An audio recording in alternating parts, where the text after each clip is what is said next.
hatinya ketika menyimpan ancaman, menyimpan kabar ketakutan, hati yang takut, hati yang gentar, hati yang cemas, mengeringkan tulang. It is the time for morning with the word. Puji Tuhan, selamat pagi, bergabung lagi di Morning with the Word YouTube channel saya, Mario Marcelo. Pagi hari ini saya percaya Tuhan mau kembali kuatkan kita. Tuhan kembali mau menyadarkan kita untuk kita tahu langkah dalam hidup kita, untuk kita tahu bagaimana kita harus berpikir.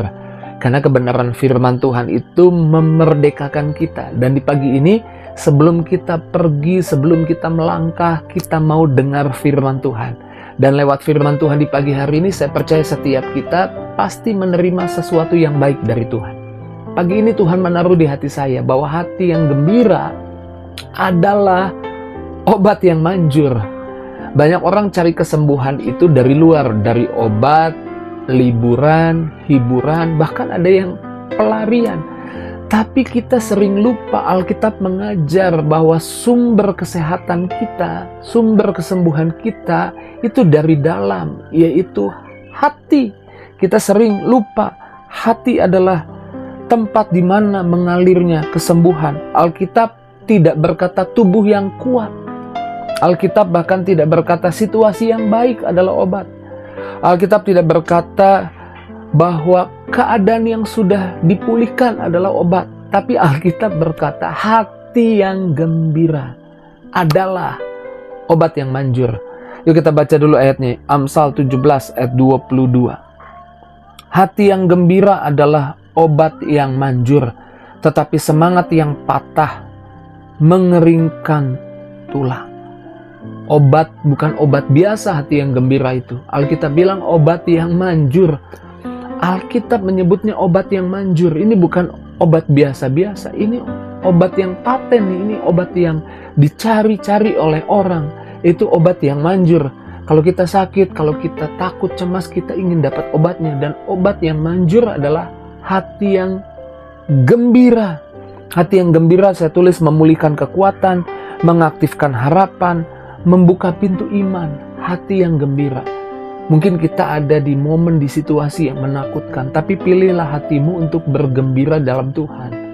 Karena hati yang gembira adalah obat yang manjur. Paulus, Silas, contohnya kalau kita baca di Kisah Rasul 16. Bagaimana mereka ditangkap, dipukul, didera.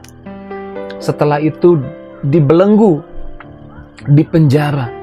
Ini keadaan yang kayaknya membuat setiap kita kalau mengalami itu penuh keluhan. Kita mungkin akan bersungut-sungut, kita mungkin akan merasa kecewa karena Paulus dan Silas tidak melakukan hal yang jahat di mata Tuhan. Dia melakukan justru hal baik, dia memberitakan Injil, memberitahu banyak orang bahwa Yesus adalah Tuhan. Tapi ditangkap, dipukul, didera. Tapi mereka memilih di tengah malam itu, di tengah penjara itu.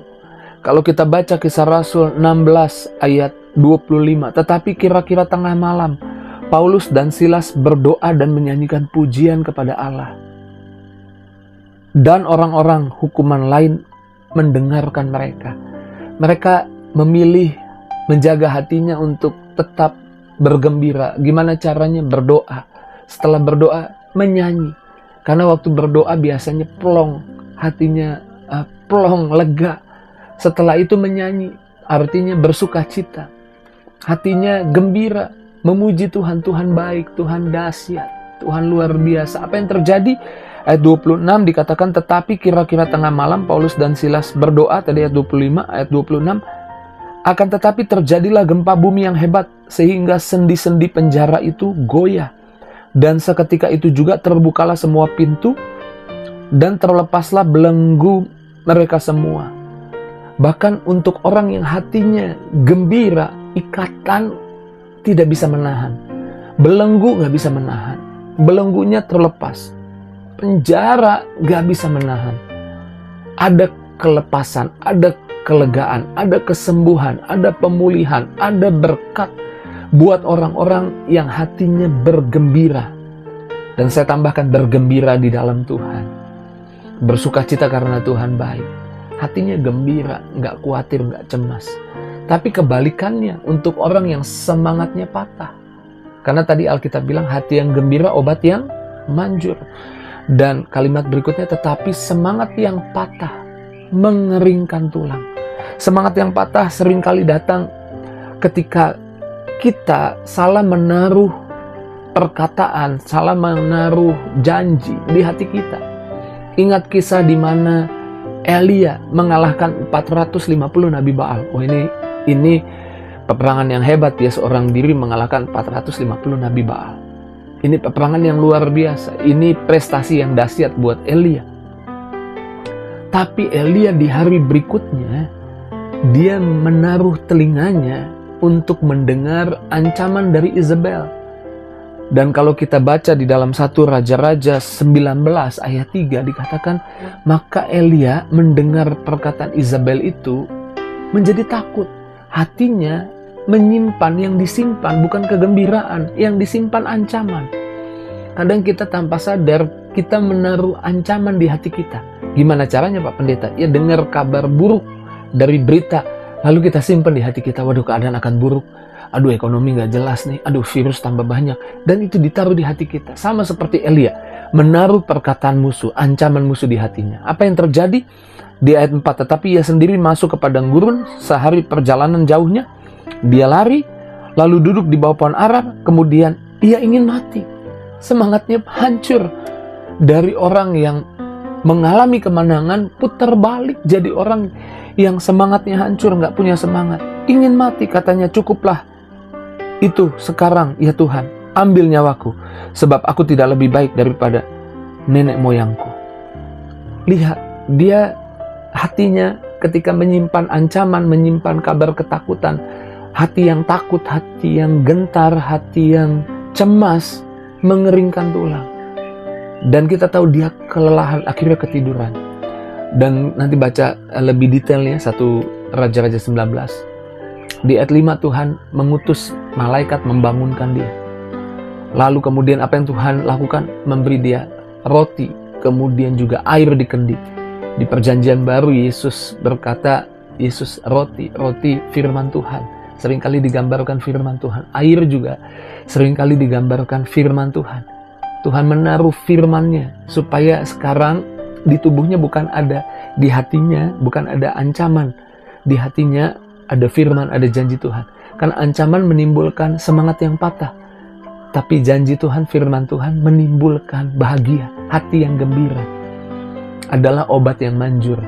Dan kemudian setelah makan dia tidur lagi, istirahat lagi. Dibangunin, makan lagi, kemudian minum lagi. Kemudian dia melanjutkan perjalanannya dan Tuhan memulihkan dia. Lihat, di hatimu jangan menaruh ancaman, kabar buruk, ketakutan, kecemasan. Itu mengeringkan tulang. Itu membuat semangat patah. Hati yang takut, hati yang cemas. Semangat yang patah mengeringkan tulang. Dan di pagi hari ini saya percaya, saudara pagi ini mendengarkan firman Tuhan, saudara perlu serap janji Tuhan. Bahwa di hatimu ada janji Tuhan. Tuhan gak pergi dari hidupmu. Tuhan ada bersamamu. Tuhan gak berubah dulu, sekarang, sampai selamanya.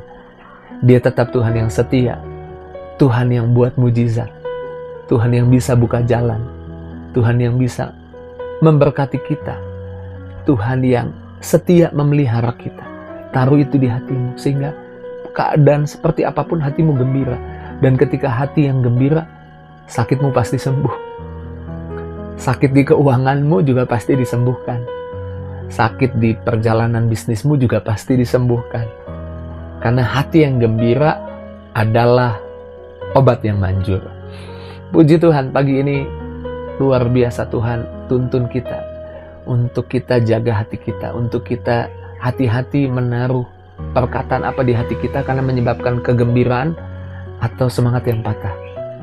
Pagi hari ini biarlah kita menaruh janji Tuhan di hati kita.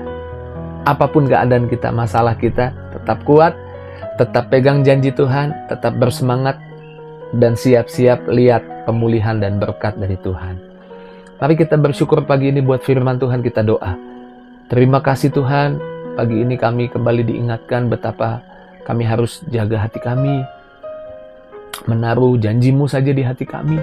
Karena hati yang gembira lahir dari hati yang dipenuhi firman Tuhan, janji Tuhan.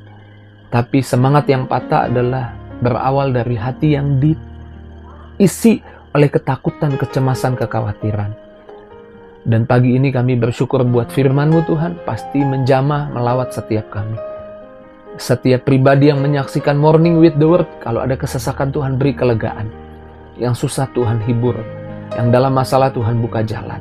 Pertolongan-Mu disediakan buat anak-anak-Mu. Dalam nama Yesus kami bersyukur, kami doa. Haleluya. Sama-sama kita katakan. Amin. Karena hati yang gembira sumbernya firman Tuhan, saya akan banyak baca janji-janji Tuhan buat hidup saya. Jika itu jadi responmu, sekali lagi jangan lupa tinggalkan jejakmu di kolom komentar dengan menulis komentar, menulis apa yang jadi responmu atas firman Tuhan. Dan jangan lupa juga bagikan link Morning with the Word di pagi ini kepada teman, sahabat, keluargamu, di link media sosialmu, di status WhatsAppmu. Terus maju dalam Tuhan, Tuhan berkati kita. See you!